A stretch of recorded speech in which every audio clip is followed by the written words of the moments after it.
안녕하십니까. 방금 소개받은 국토교통부 도심항공교통정책과 조직사무관입니다. 우선 이런 귀한 자리에 또 저의 발표를 요청해 주셔서 굉장히 감사드리고요. 저한테 배정된 시간이 15분이기 때문에 간략하게, 원래 이 발표 자료는 한 2시간 정도 되는데 간략하게 말씀드리도록 하겠습니다. 저희가 오늘 발표드릴 내용은 그 KUAM 한국형 도심항공교통 정책 추진 현황입니다. 말씀드릴 순서는 UAM 개요, 그다음에 시장 동향, 정부 정책, 여러 가지 정부 정책에 대해서 소개를 드리겠습니다.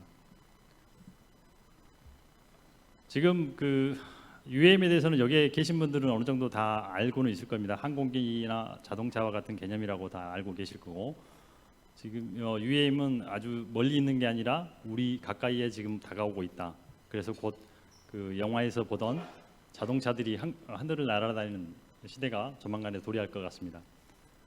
특히 우리나라 같은 경우는 서울 보면은 지금 수도권에 1,000만 인구가 밀집 과밀화되어 있습니다. 그래서 교통 체증이라든지 또는 그 교통 체증으로 인한 어떤 시간 딜레이, 그다음에 인구 또한 그 환경 오염, 이러한 것들이 굉장히 문제가 되고, 이러한 것들을 해결할 수 있는 어떤 대안이 도심항공교통이라고 말씀드릴 수 있습니다. 도심항공교통은 기존의 항공체계와 그다음에 자동차와 결합되고 드론 형태와 결합된 형태로서 향후 어떤 미래 모빌리티 시장의 어떤 게임 체인저로 부각될 것입니다. 도심항공교통의 정의는 도심 상공에서 사람이나 화물을 운송하는 어떤 포괄적인 개념인 거고요. 지금 추세로는 이제 드론이나 UAM이 포함된 AM (Advanced Air Mobility로 좀 확대되는 개념으로 지금 가고 있습니다. UAM에 대한 주요 기체로는 잘 아시다시피 조비사의 그 S4 기체와 또 멀티콥터 형태, 그다음에 국내 순수 기술로 지금 제작되고 있는 오파브 그 형태가 있겠습니다. UAM 생태계로는 기체 개발 제작사, 운송 사업자, 교통관리, 그다음에 버디포트 운영자, 또 부가 서비스 제공자, 정부 해서 앞으로는 UAM 산업 생태계의 어떤 다양한 어떤 직업군들이 발생할 거로 예상하고 있습니다. UAM에 대한 운영 개념은 여기 계신 분들은 다 아실 겁니다. 그래서 이 동영상은 넘어가도록 하겠습니다.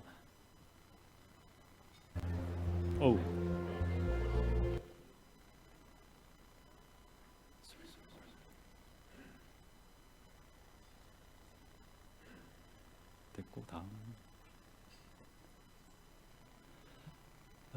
시장 동향입니다. UAM은 새로운 산업으로 지금 급격히 부상 중이고, 전 세계적으로는 약 300여 개의 어떤 기체 개발을 지금 진행 중에 있습니다. 그래서 조비라든지 미국의 조비라든지 독일의 볼로콥터상 등 어떤 기체 개발에 지금 열심히 좀 매진하고 있고, 특히 조비사 같은 경우는 지금 그 최종 인증 단계에 있는 걸로 알고 있습니다.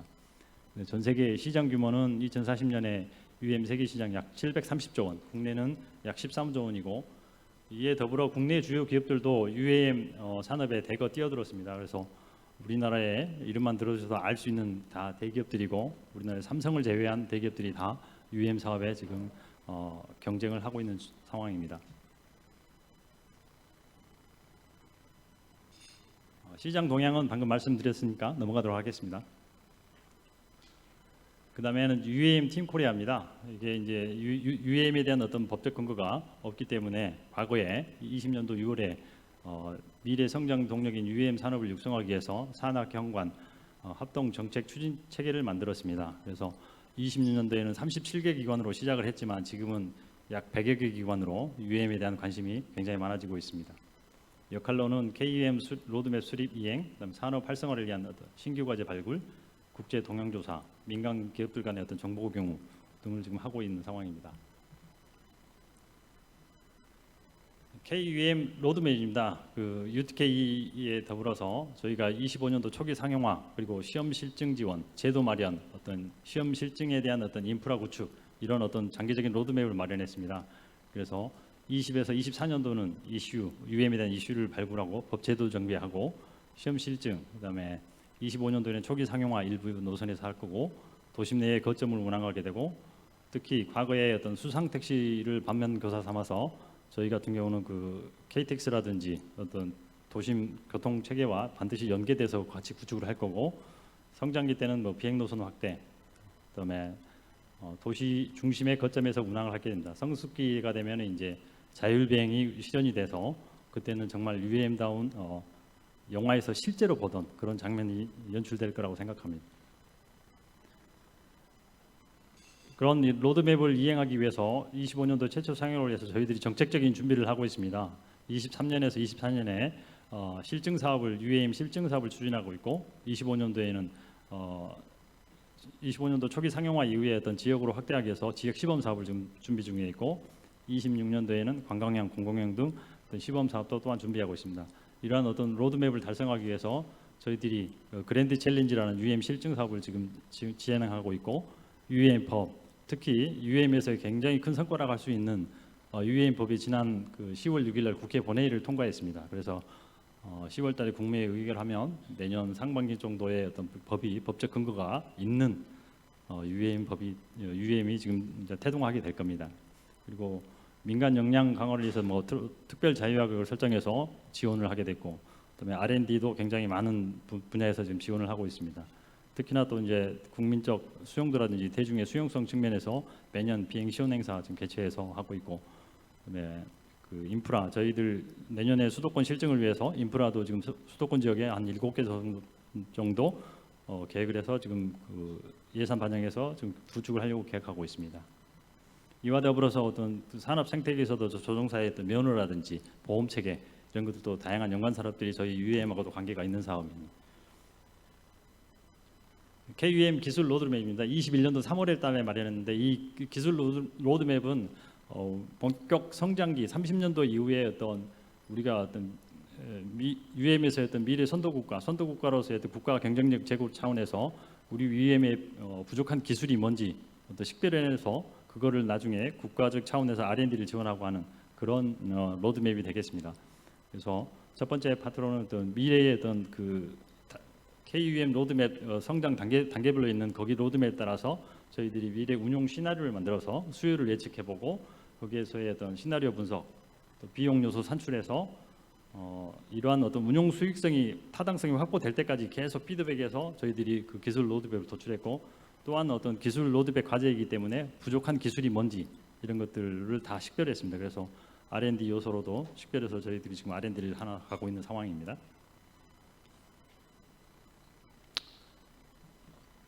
이러한 어떤 분석을 토대로 했을 때 어떤 다양한 UAM의 다양한 산업 생태계가 지금 보시는 바와 같이 새로운 어떤 직업군이 형성될 거로 생각하고 있습니다. 따라서 초기 25년도에는 우리 UAM에 대한 기술 수준으로 볼 때 순항 속도는 한 150km 정도 될 거고, 조종사가 탑승해서 운항을 할 겁니다. 그리고 이제 회랑은 고정된 회랑을 형태로 해서 운영이 될 거고, 성장기 때는 약 240km, 이때는 조종사가 탑승하지 않는 상황에서 교통 관리를 자동화 감시하고 인적 기반에서 자동화 플러스해서 감시를 하게 될 겁니다. 그래서 이제는 과거에 초기에는 그 고정된 형태에서 다이나믹한 코리도까지 결합된 형태로 운영이 될 겁니다. 35년도에는 이때 이제 말씀드린 실제로 했던 자율비행 수준의 단계가 될 거고요. 이러한 기술 로드맵에 따라서 저희들이 분석해봤을 때 UAM 교통 수요라든지 기술 수요 전망 등을 기반으로 해서 운용 수익성을 분석해봤을 때 초기에는 한 29일 정도 통행할 거고, 키로당 한 3,000원 정도 될 걸로 예상하고 있습니다. 그리고 35년도가 되면 일당 한 21만 회 되고, 키로당 1,300원 정도의 어떤 요금이 낮아지는 걸로 저희들이 분석을 했습니다.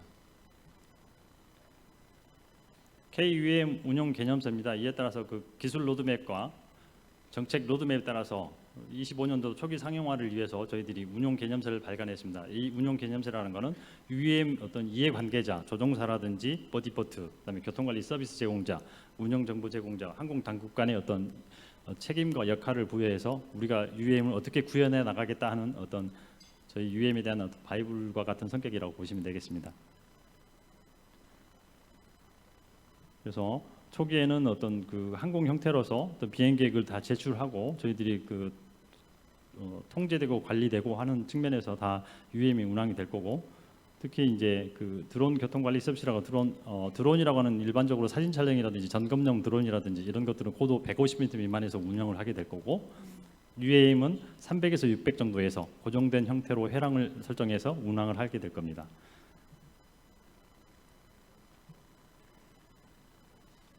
그다음에 나중에 이제 UAM이 좀 더 발전되면 공항이라든지 어떤 도시라든지 어떤 지역 도시 간의 어떤 거점 간에도 운항을 하게 되는, 이때는 진짜로 아까 말씀드린 AAM 형태가 될 거라고 봅니다. 리지널 KUM 그랜드 챌린지 실증 사업입니다. 저희들이 이제 정부 차원에서 민간의 어떤 시험 실증을 지원하고 한국형 안전 기준 마련을 위해서 UAM 실증 지원 사업을 하고 있습니다.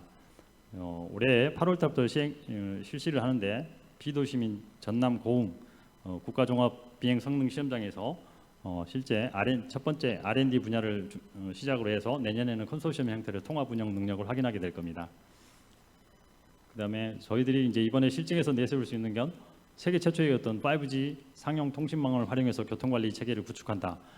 지금 현재 항공 체계는 레이더 감시라든지 트랜스폰더라든지 ADS-B에서 감시가 되고 있지만, 저희 UAM 같은 경우는 관제사가 교통관리사가 일일이 다 관제를 해줄 수 없는 상황이기 때문에 교통관리는 5G 통신망을 이용해서 교통관리를 하겠다라는 거고, 나중에 이제 자율주행이라든지 뭐 도심 기상 관측 예측 기술의 어떤 R&D와도 연계해서 지금 가고 있습니다. 저희 어떤 실증에서는 지금 현재 단계에서는 UAM에 대한 기체가 인증을 받지 않는 상황이기 때문에 저희 한국형 안전 기준 마련을 위해서 기체 안전성이라든지 교통관리, 버디포트 운영 통합 운영 능력을 확인할 겁니다. 그리고 저희가 또 한 가지 또 자랑하고 싶은 것은 세계 유수의 기체 조비라든지 영국의 버티컬사의 어떤 내노라 하는 기체들이 저희 한국에 와서 실증을 할 수 있다라는 거죠. 저희는 그러한 어떤 테스트벨을 제공해주고 하고 있다는 것이죠. 그리고 이 GC 2단계는 수도권 실증은 내년 하반기부터 이루어질 겁니다. 올해 3월달에 이제 그 그랜드 챌린지를 하기 위해서 실제 어떤 그 민간 대기업들과 협약을 맺었습니다. 그래서 통합 운영 기관이 지금 7개 기관 36개. 통합 운영이라는 건 기체 교통 관리, 뭐 버디포트 운영 등 통합 운영에 관한 부분, 그다음에 뭐 R&D 분야의 기체 교통 관리 개별적으로 개발하고 있는 국내 어떤 기업을 지원하기 위해서 R&D 분야에서 총 46개사가 지금 협약을 맺어서 진행 중에 있습니다. 보시는 바와 같이 기체들은 세계 유수 기체들이 지금 들어와서 올해 아니면 내년에 실증을 하게 될 겁니다. 그랜드 챌린지 2단계 수도권 실증에서는 이제 저희들이 개발지 실증 위에 고흥에서 실증이 끝나고 수도권에서 실증을 하게 되는데, 이때 또 버디포트 입지 실증 노선을 다 정했습니다. 그래서 1단계는 아라뱃길 위에서 어떤 준도심에서의 어떤 안전성을 검증할 거고, 2단계는 그 김포공항 근접해 있는 관제권 쪽에도 좀 들어가서 실증을 해보고, 그러나 그 김포공항에 아주 근접한 건 아닙니다.